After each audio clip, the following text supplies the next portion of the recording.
Welcome to the Platinum Pinfall. 1, 2, 3. Three quick stories about wrestling. It's Tuesday night. Let's just go ahead and jump into it. Real quick. Bam! What is that? It is a message that I got from somebody who works for the NWA. It says simply, if a tag team, wants to be considered for the Crockett Cup in Nashville, this is the email to send it to nwasubmissions@gmail.com. Let me see if I can remember to do this. I'm going to put it on the bottom, hopefully. nwasubmissions@gmail.com. If you are a tag team, an indie tag team, looking to get in that show, it is near the end of March. The Crockett Cup, of course, very traditional, back in the day show. It's absolutely cool. If you want to be a part of that show, email, get the info, get your tag team in there. nwasubmissions@gmail.com. Super cool opportunity. There are a lot of great tag teams, a number that I think should enter this bad boy. We'll see what's up. Second story. So Davey Richards trained that guy. Really great guy. Ever since he's been back, I got to see him perform at Atomic Revolutionary Wrestling against Shannon Moore not that long ago. Recently signed with MLW. Is obviously having a great time, and apparently had a great time. Apparently there's a clip of him doing some kind of sexy act, I think solo, doing his thing. I have not watched it. I'm not going to watch it. But what I think is amazing about this, let's put up this picture about him. The headline is, former Ring of Honor and TNA wrestler Davey Richards comments after adult video leaks online. Now, he's not married to Angelina Love anymore. He's married to a very nice woman named Melissa, who I'm looking forward to meeting. She sounds absolutely wonderful. And but what's interesting about this story to me is not that this video leaked and not that people were sharing it all over Twitter apparently, but his response, which was basically to laugh it off and go like, hey, it leaked. I made this video for my wife. It is what it is. No, I'm not going to pursue legal action if people want to watch it to get their rocks off. He uses the word wiener a bunch of times, which I think is hysterical, and basically just dealt with it by going it happened, laughing it off and just going, it is what it is. That's how you deal with the salacious thing designed to obviously upset him or make him feel bad or even try to somehow, some way tarnish his reputation. Is he was just upfront about it, blew it off like it was no big deal, and so that's exactly what it's going to end up being. And I think there's a lesson in there for a lot of people who get caught up in different kind of quote-unquote scandals, but at the very least sort of salacious stuff. So good for Davey. Really proud of that. I'm glad everything looks like it's going to be okay as far as that situation goes. Yeah. A different kind of story for sure. And then our last story. Whoop! Who is that? That's Shane McMahon. Apparently Shane McMahon has been a giant pain in the ass. So I'll put up one of the things. So a tenured member of the creative team told Ringside News that Shane McMahon tried to book the Rumble around himself and openly buried Jamie Noble, who was one of the other producers. Jamie Noble, by the way, I've never heard a bad word said about him as far as being a producer goes. And he's been doing it for a very long time. And I'll tell you when you know the WWE is in real trouble is when they get rid of Jamie Noble. That means they don't give a fuck anymore. All right. Anyway, it says Shane McMahon, who is also said to be confrontational and fighting with people who disagreed with him during the process. The Rumble planning as a whole caused morale problems. There would be constant changes, blah, blah, blah. Apparently, there was talk about Shane McMahon winning that thing before they shoehorned Brock Lesnar in to win it. And apparently, a match that they were thinking of having was Shane McMahon against Bobby Lashley at WrestleMania. And having Shane McMahon as part of the Elimination Chamber. Luckily, none of that has happened. Having Shane McMahon as one of the final four I thought was bad enough. Having Shane McMahon there where he's not doing a stunt, It seems utterly pointless. I think Shane McMahon is one of the most overblown, overrated performers in wrestling. The way that everybody, including wrestling people, have blown sunshine up that guy's ass has forced us to endure some of the worst things ever involving Shane McMahon. And it is disappointing to hear about him throwing his weight around and that kind of thing. Um, and the chaos around Royal Rumble and all the rest of it. It's just really awful. It's really awful. And all of those things that involved Shane McMahon being put in prominent matches. And by the way, he's still supposed to be part of Elimination Chamber and WrestleMania. So we'll see what that shit ends up being. Yeesh. I shudder to think. In any case, our video clip today, speaking of bad ideas, is this cutter spot that took place at the Pro Wrestling Guerrilla show, where Leo Rush got hurt at this show, and now he's making racist accusations about PWG. It just sounded like this show was a cluster. This spot, which I gotta admit, the first time I saw it, I didn't know what was happening, and it caught me by surprise, and I was kind of blown away. But then I just started thinking about how dumb this spot is. But anyway, you know I show you that good shit, so I'm going to show you that video at the end. This has been your Platinum Pinfall 1, 2, 3 for February 1st, 2022. Oh my God, a week and a day, and I'll be 50 years old. And if these guys keep doing spots like this one, they ain't going to get close to 50 years old. Thanks for joining us.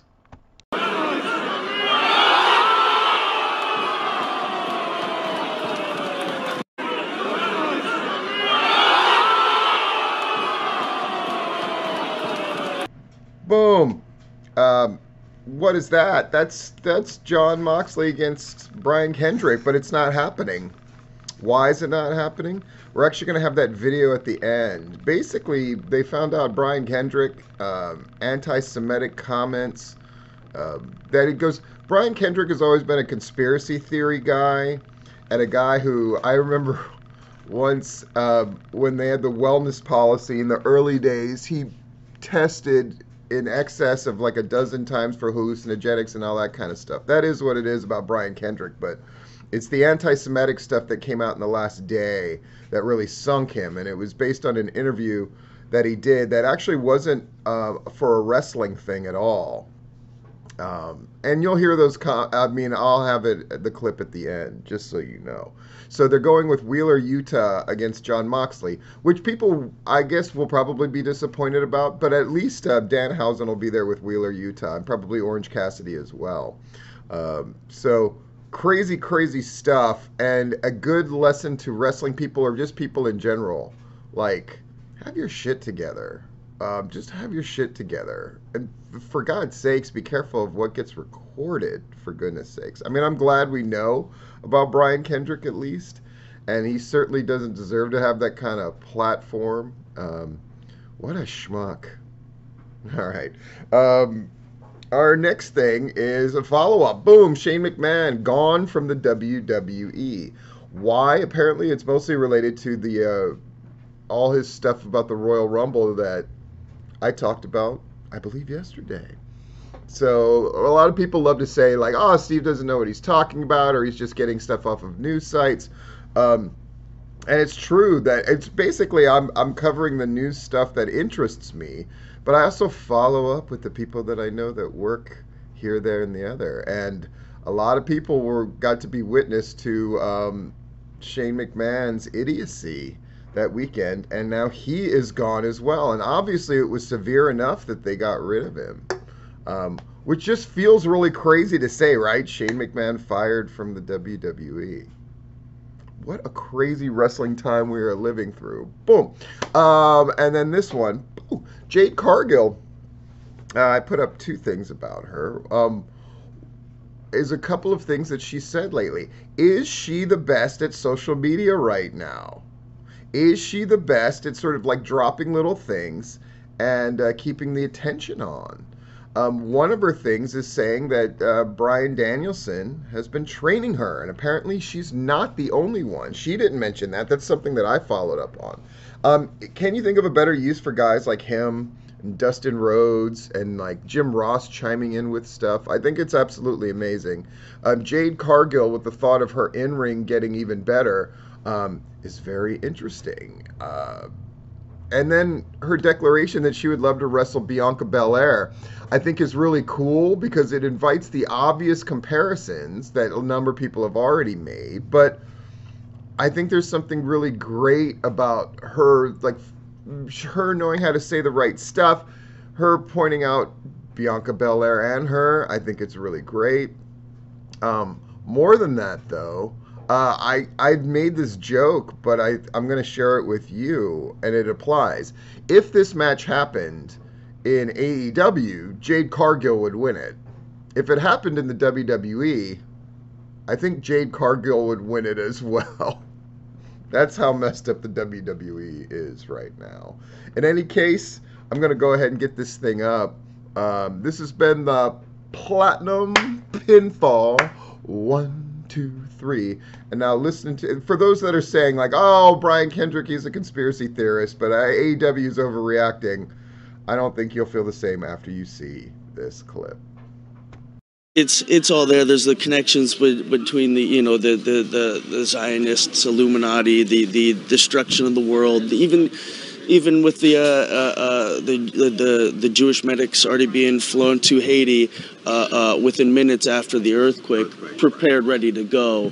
I'm not saying the medics were in on it, but I'm saying the Zionists who run things were there to scoop up the body parts. They were there to take eyeballs, if I'm not mistaken. Boom.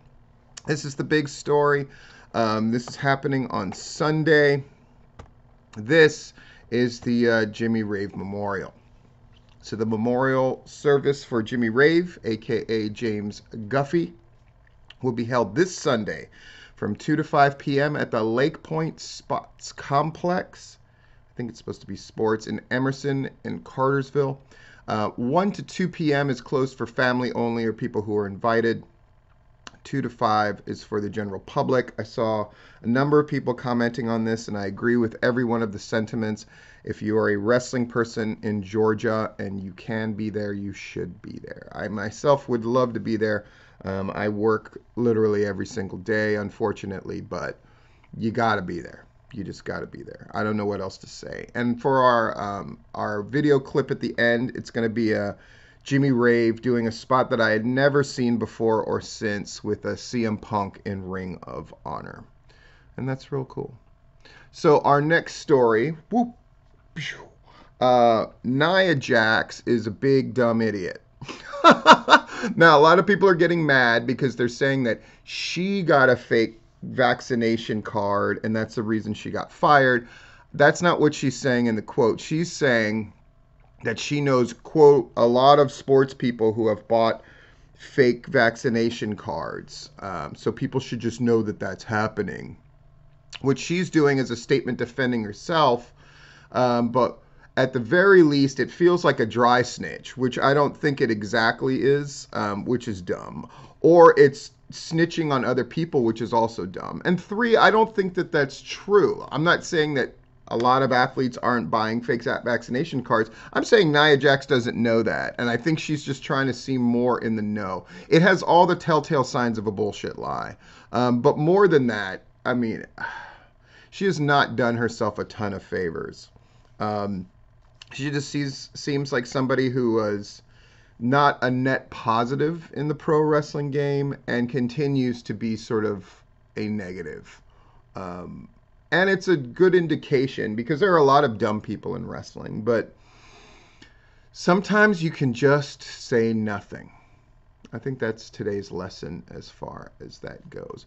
Boom! And then our last story, to me, is a very positive one. Now, it's nothing incredibly complicated, but it's Jim Ross talking about the idea of signing Jeff Hardy. And since I think it's inevitable that Jeff Hardy is going to be there very soon, I thought this was an interesting thing to put up. Again, I think Jade Cargill is really dominating sort of social media amongst all wrestlers in a positive way.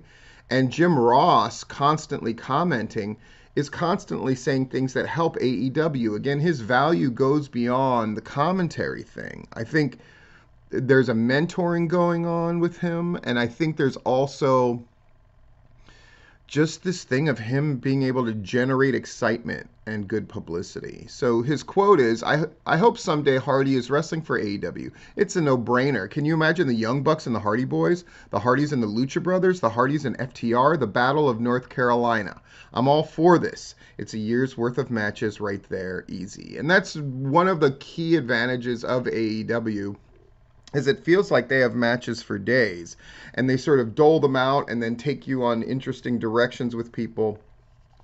I am still of the belief that those things matter fundamentally. I know that people are reporting this. Well, look at the WWE's earnings. That means they know what they're doing. No, it means they're making money, and that's the point of a business. That's for sure. But as far as excitement about the product and the notion of its long-term viability, and they've lost their place as the only wrestling company. And I think it's all of those things are going to factor into the future, and we're going to see. In any case, that was the Platinum Pinfall. Welcome to that Platinum Pinfall. 1, 2, 3 quick stories about pro wrestling. Rest in peace, James Guffey, a.k.a. Jimmy Rave. Please attend that memorial if you can. I'm sure it's going to be a who's who and what's what, and it's going to be fantastic tribute. And here he is being fantastic against CM Punk in a truly cool spot. See ya.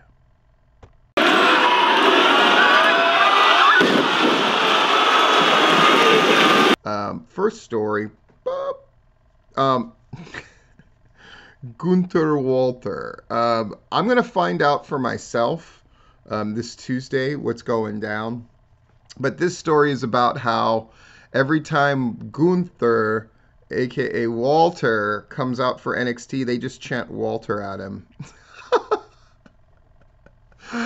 Is that a major story? It is not, but it just goes to show, even in the WWE, where they're sort of, let's just say, more directed than any other wrestling league in history. You just can't hold them down. You can't hold the fans down. I'm curious to see, because we haven't had a real...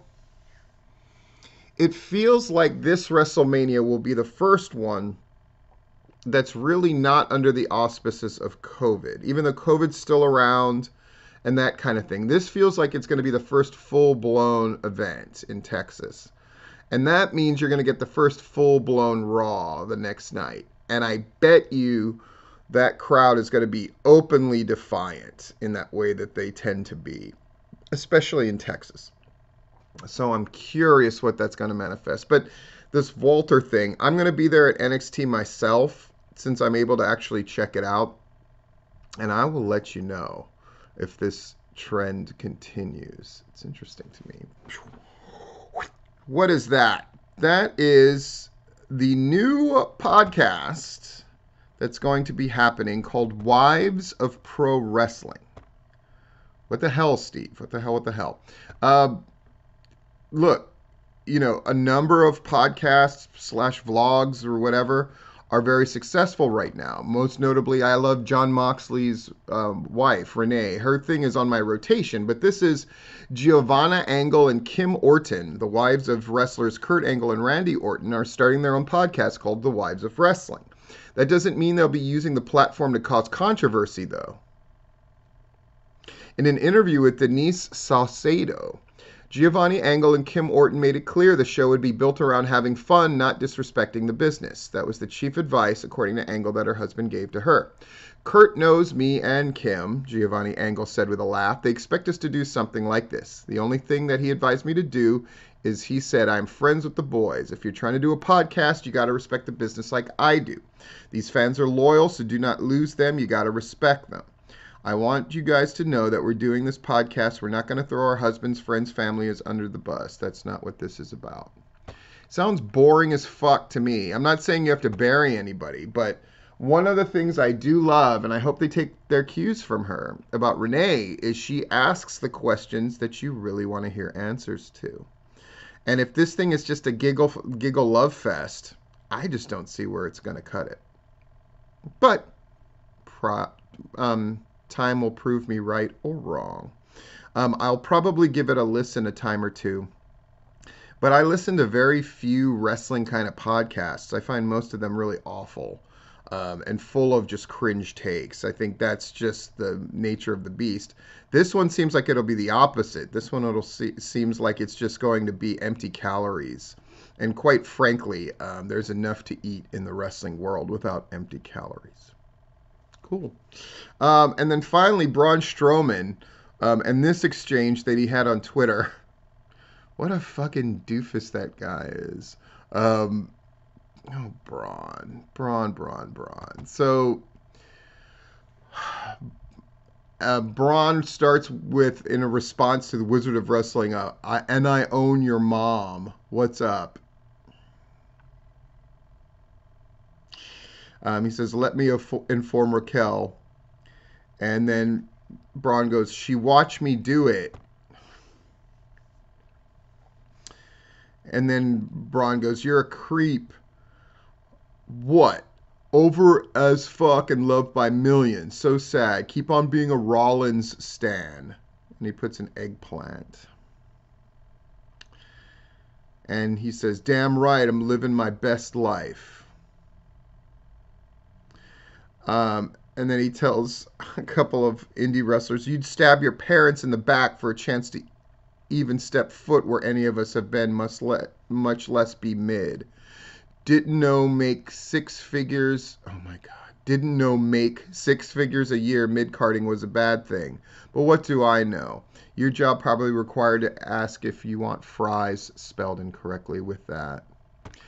Braun Strowman, though he, like I said, I reported like a week ago with the I don't give a fuck thing running over it. About his supposedly heartfelt thing about how he just wants to make people smile and blah, blah, blah. And I said, that's not who this guy is. It's clearly not who he is. He's clearly a self-important guy who really didn't earn his way in, and it was reflected as such, and is really lost right now.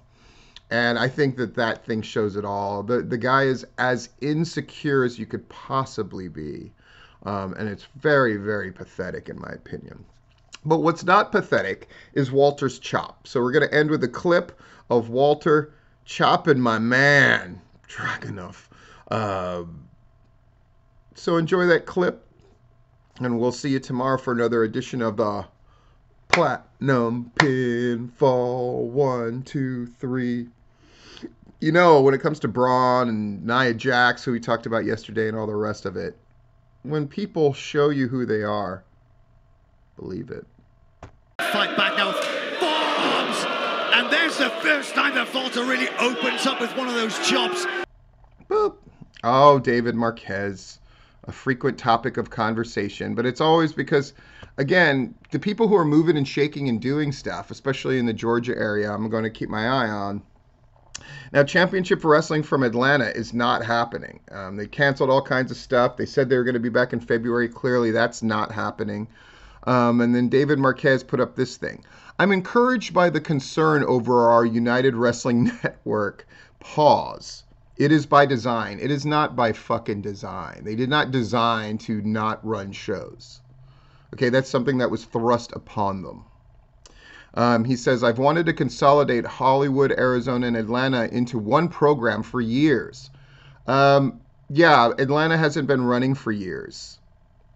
So what are you talking about? Arizona has not been running for multiple years. So what is he talking about? That's ridiculous.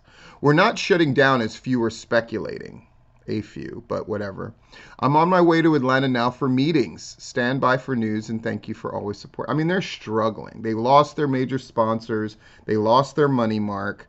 They ran in a different location at the behest and the good graces of the Mucha Lucha people, I'm sure.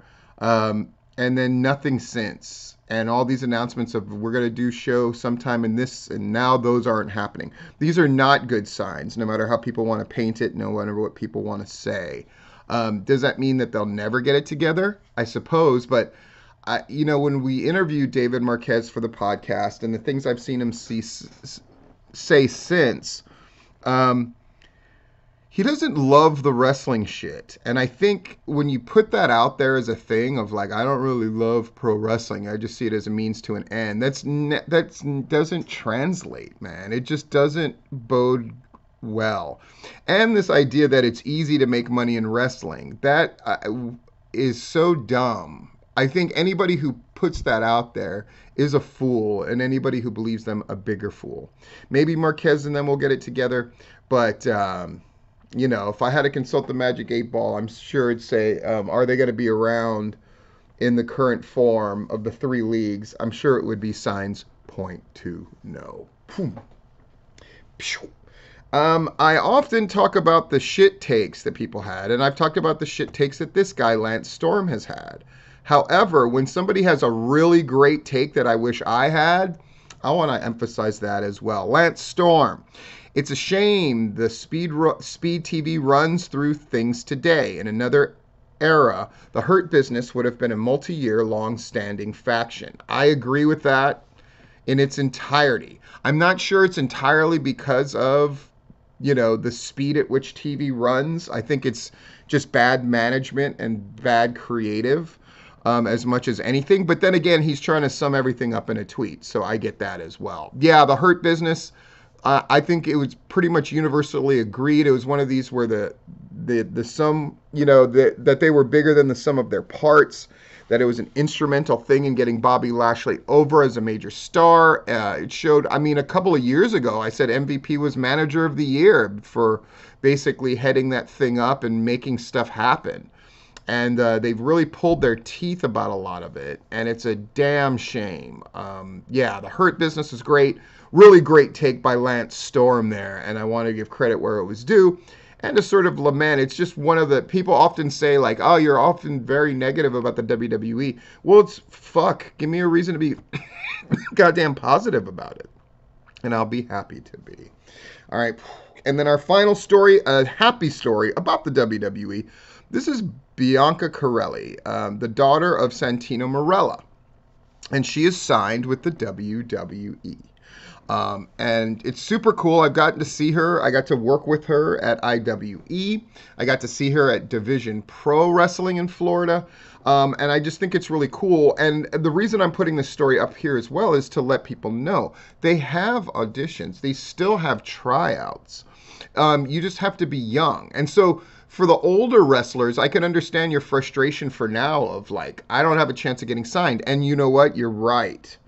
But this idea that they're not going to sign wrestlers at all, I think is fallacious. And if you're young, you need to work on your look.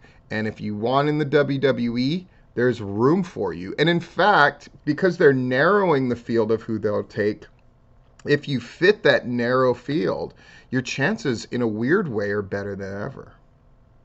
So that's really cool.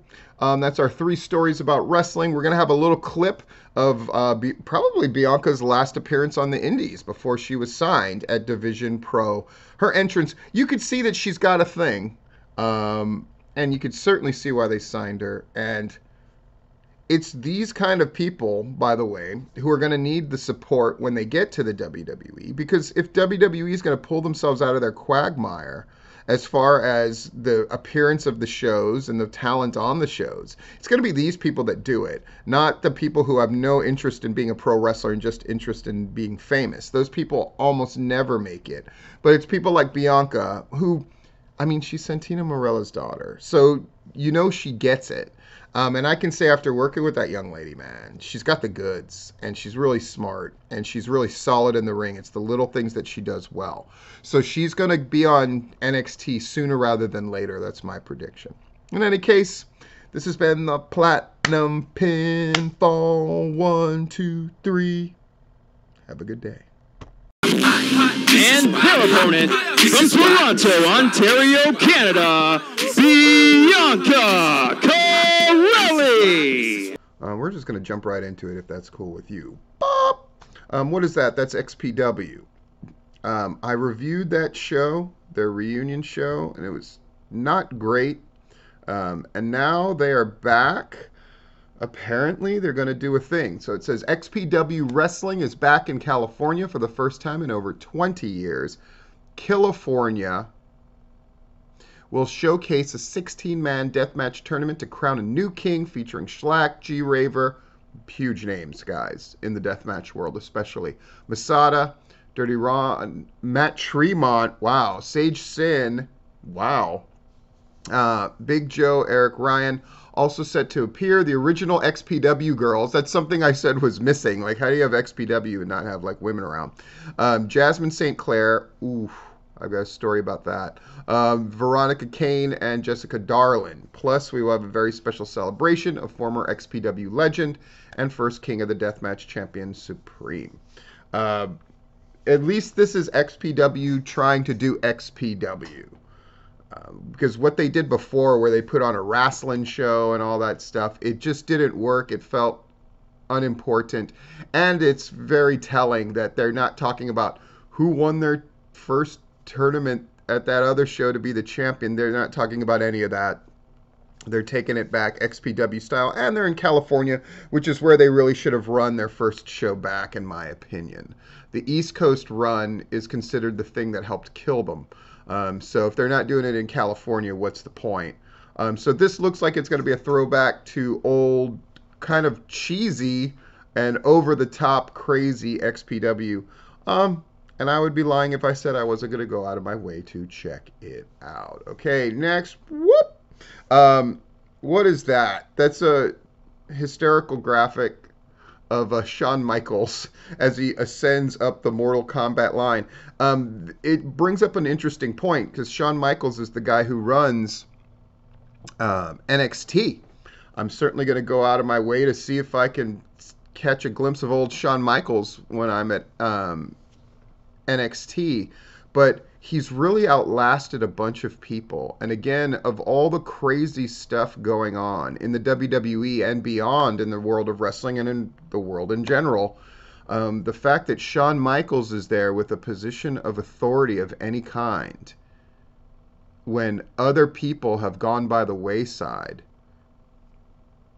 you have to take in how bizarre that is. And by the way, our video clip is going to be this funny thing that somebody put together of Shawn Michaels in a Mortal Kombat type scenario. But yeah, you got to appreciate how crazy and wacky the wrestling business is once in a while, if not all the time and every day like I do. And finally, the story about Anderson or Kennedy taking money and not communicating and not having a wrestling school up for 2 years, but continuing to sort of imply and promise that they're looking for a space and they're going to do a thing. And now people are kind of calling this out. And he has responded and said, like, yeah, communication was bad, but no, we're going to get it together. No, they're not. And the money is already spent. And that's clearly the problem. And if you are involved in wrestling and in charge of something, chances are you've been there where it's like, man, what do we do? And the answer is to either say nothing, communicate privately, or come clean publicly. But to do half measures is always a bad look. And that's our final lesson. So whatever happens with this school, I have a story about freaking Shawn Michaels too, which I'm going to share on Patrick. So not Shawn Michaels. So Jasmine St. Clair and then Mr. Anderson. I'm going to tell those maybe in a bonus thing on my birthday. Maybe I'll do that. In any case, this has been the Platinum Pinfall 1, 2, 3. Enjoy that video, and we'll talk to you tomorrow. Finish him!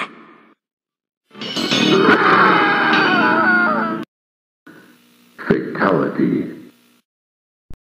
Welcome to the Platinum Pinfall 1, 2, 3. 3 quick stories about wrestling, and of course my Patreon people get this first, and the general public gets it much, much later.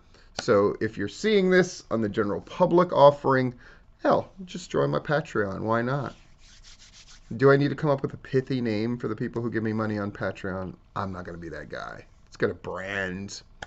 their fans or their audience or the people they're getting money from. That's just weird.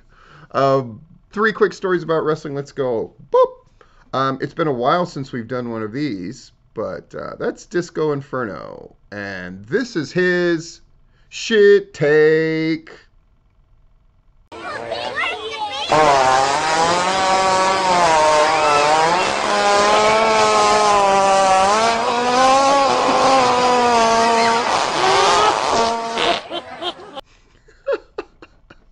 I hate Disco Inferno. I have a story about him too. Oh my god. I'm piling up stuff for a special special platinum pinfall on my birthday. And now that gives me 3 stories. I'm going to tell my Jasmine St. Clair story. I'm going to tell my Mr. Anderson story. And I'm going to tell my Disco Inferno story. And how they relate to your boy. Should be interesting. So Disco Inferno had this shit take on Hook, where he says Hook is overhyped. This is pro wrestling. There is no such thing. This is pro wrestling. There is no such thing. There are the people that you ride the wave when it comes in. And Hook is one of these things that started ironically and then turned into real. And now AEW would be fools to not ride the wave.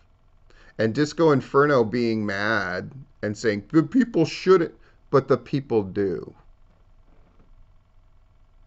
It's as simple as that in pro wrestling. If you're over, you're over. And the job of a promotion is to continue to push your overness. And Disco knows this, but shit takes is all he and Conan, but especially Disco, have. If I have to see one more labeled video of, so-and-so is booking blah, blah terribly, like they've been looking for the formula to really catch on and it has not worked. And it's a channel built on shit takes.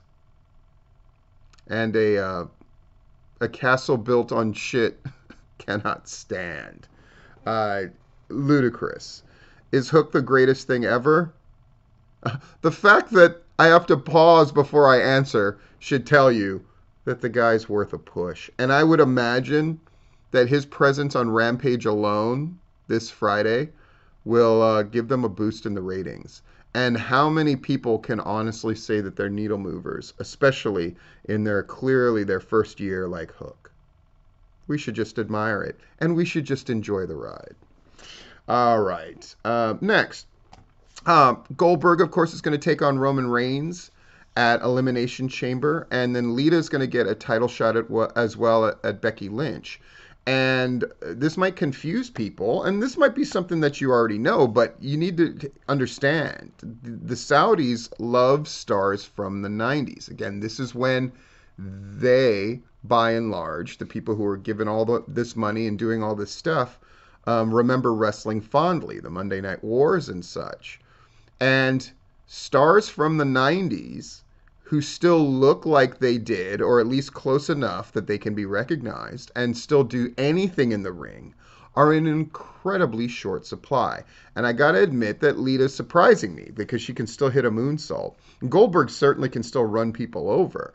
The question is going to be, when are they going to transition those shows in Saudi Arabia into their pure product? The answer is they can never do it.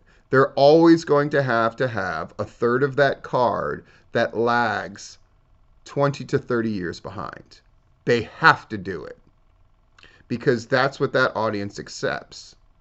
And frankly, it's probably what they should do in the States. If they're going to run the shitty shows that they run here, there should be an element of nostalgia because their audience skews older overall. Like I had to explain this on a podcast I was on. I was like, because they're talking about, WWE, it's for the kids and blah, blah, blah. I'm like, they skew older, way older than AEW. And NXT, which should be skewing the youngest, skews the oldest at an average age of 61 or 2. Which, for those doing the math, the only shows that skew older are on Fox News. So your casually racist grandfather is more likely to watch NXT than anything else. And that's a problem for the WWE. So our clip at the end, by the way, since I'm featuring Goldberg in this picture, because again, old names, vintage names bring almost an artificial, but everything in pro wrestling is a big fight feel. And that's what the Saudis are paying for, because they book those shows. Those are paid shows, right? And so they have a very different tenor, and you're literally appealing to that audience. So we're gonna have a clip of Lita. We're gonna have a clip of Trish and Lita watching their famous first-time women main evented on Raw match. We're gonna watch the end of that. That's gonna be our little clip at the end. And then finally, great news about Impact Wrestling. Now this is not a significant earth-shattering story, but for Impact it is. What it says here. With the success of that YouTube partnership, Impact's parent company reached a deal for Impact to be included on YouTube TV in the Sports Plus package. So the YouTube Sports Plus package is about $11 per month, and then you can watch Impact Wrestling on there. Is that significant? It is in the sense that Impact continues to show signs of growth and expansion. Now, this is not the biggest growth, but think about this. Who is going to get that sports package? Is that people who are like, I want to see Impact on YouTube? No, it's people who are getting the sports package for other things. And now Impact is the wrestling offering. So what, in effect, Impact is opening itself up to a new audience. And when you're at their level of the game, where for them, getting 150,000 people sets records for their viewing on access on television, getting more eyeballs on your thing is always a win. And the fact that they're being attached to a bigger brand is a win for them and Anthem. So I think it's a positive thing. I'm really happy for Impact. It's consistently now one of the best shows out of the nine that I watch. I assume at some point they're probably going to get that winning spot, and that's cool as hell. In any case, thank you for watching the Platinum Pinfall 1, 2, 3. Do your thing, Lita. Wow. Oh my god, look, I get goosebumps, you guys. Stop it. Some mom stuff. Oh my god.